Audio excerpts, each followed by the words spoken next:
Тут в городе какой-то хаос происходит, вообще никуда не выходи, к окнам не подходи, у меня свои ключи, я сам открою деді. И сол жерде жалғыз жүрдім. Қатты егіліп жыладым, мына неизвестныйдың біреуі менің күйеуім ғой, мына неизвестныйдың біреуі менің күйеуім ғой. Сосын мына тұман түскен кезде қатты қиналамыз. Тұман сол кез андай күңіреніп тұреді ғой.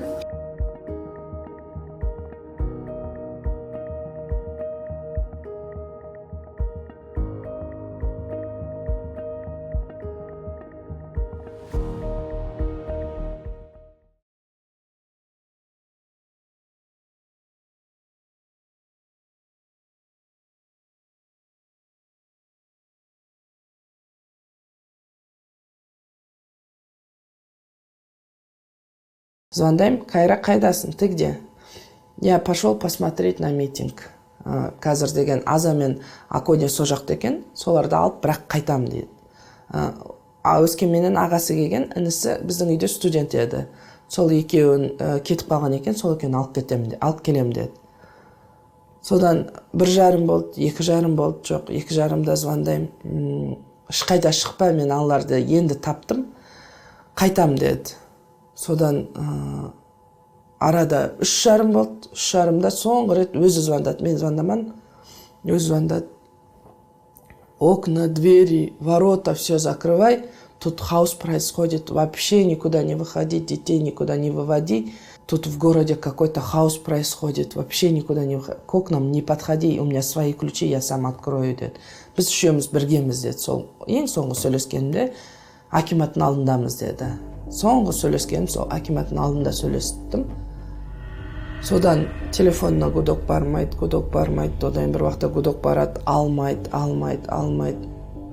Аяғында жаңағы қайнағама звондадым, қайнағам алмайды, енді қайныма звондадым. Бір-біріміз жоғалтып алдық, біз бірақ аз екеуміз, жаңағы қайнағам екеуміз біргеміз, жаңағы Қайратты жоғалтып алдық деді. Қайрат осы Алматының адамы ғой, өзі келеді, бұл Алматыда жүргені 15 жыл болды, өзі машина жол тауып келеді. Сендер енді қонаққа келгенсіңдер, сендер бір нәрсе болып қалмасын, машина табыңдар да үйге қайтыңдар дедім. Бұлар үйге келді, ол кез 4,5 болып кетті. Кеш тез батады ғой, 5-тің кезінде қараң бола бастады. Алмайды телефон, алмайды. Удостоверениесін бәрін жаңа машинаның ішіне тастап кеткен. Барып екінші кілтпен машинаны аштым да, удостоверениесін алдым да, Жетісуский РУВД-ға барайын енді. Ұстап алып кетті, енді удостоверениесін апарып жаңағы алу керек шығар, шығару керек шығар, қандай жаңағы не керек деп, білейін деп. Жетісуский РУВД-ның алдына жаяулатып келдім, жақын ғой. Содан қарасам, уже РУВД-ның есігін жаңағындай жұлған, жаңағындай қан болып жатыр екен. Уже оның ішіне кірген жоқпын. Арғарата жаңағы неге БЦМП-ға бардым, БЦМП-ға барып жаңағы телефонына звондаңыз деді, екі жәшік телефон алып шықты. Звондаңыз, бізде больницада жатса, осы телефондардан шырылдайды деді.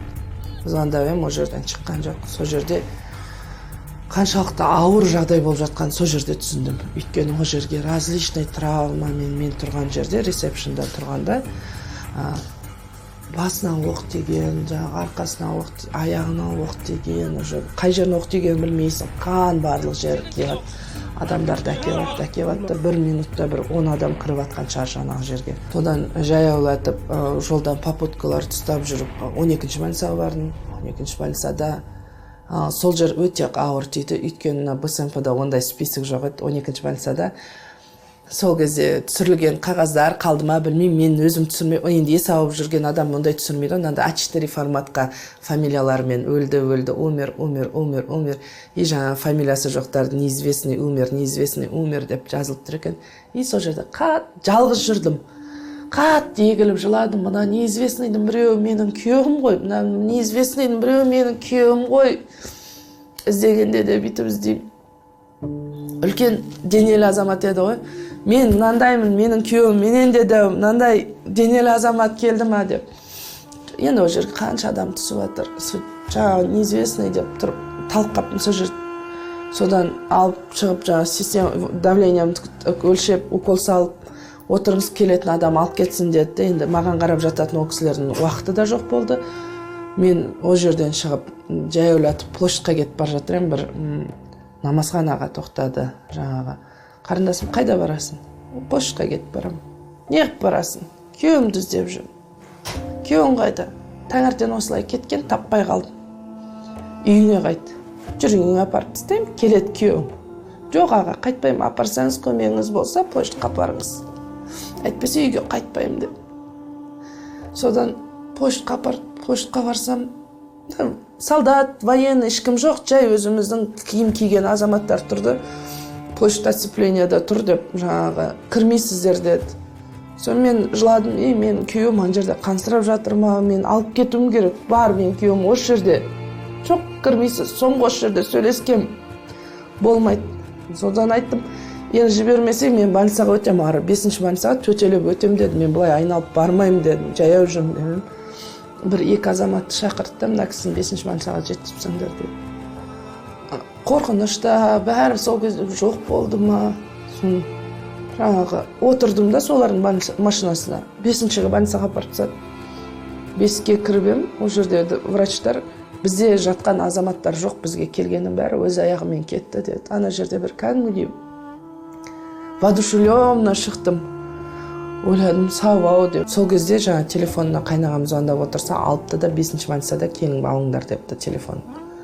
Содан андай адам тапқандай қуандық, кәдімгідей жолдасын тапқандай қуандық. 5-ші больницаға бардық. Барсақ телефонымен қалтасында 9500 теңгесі болған екен, соны берді. Бізге телефоны бұл жерде болып, сіздер бұл инфомен 12-ден таппай жатсаңыздар, моргтан іздеңіздер депті бір дәрігер. Содан моргтарға кеттік. Қазыбек бидегі морг мүлдем адам кіргізбей жатты. Жай күндер үйтіп есіңе көп түсе бермейді. Январдың кезінде қатты расшататься еттік. Сосын тұман түскен кезде қатты қиналамыз. Тұман сол кез андай күңіреніп тұреді ғой. Жаңа моргке бардық. Моргке кіргенде бір әйел адам қатты жылап атты. Кімге мен тастадың, кімге мен тастадың деп. Сосын бірден жүрегім андай су кетті. Қайнағам кірді. Бір 15 минуттай жоқ болды. Ана есікке телмірдім де тұрдым кірген есігіне. Басын түсіріп. Шыққан ана қайрау деп. Бақырып жылай бердім.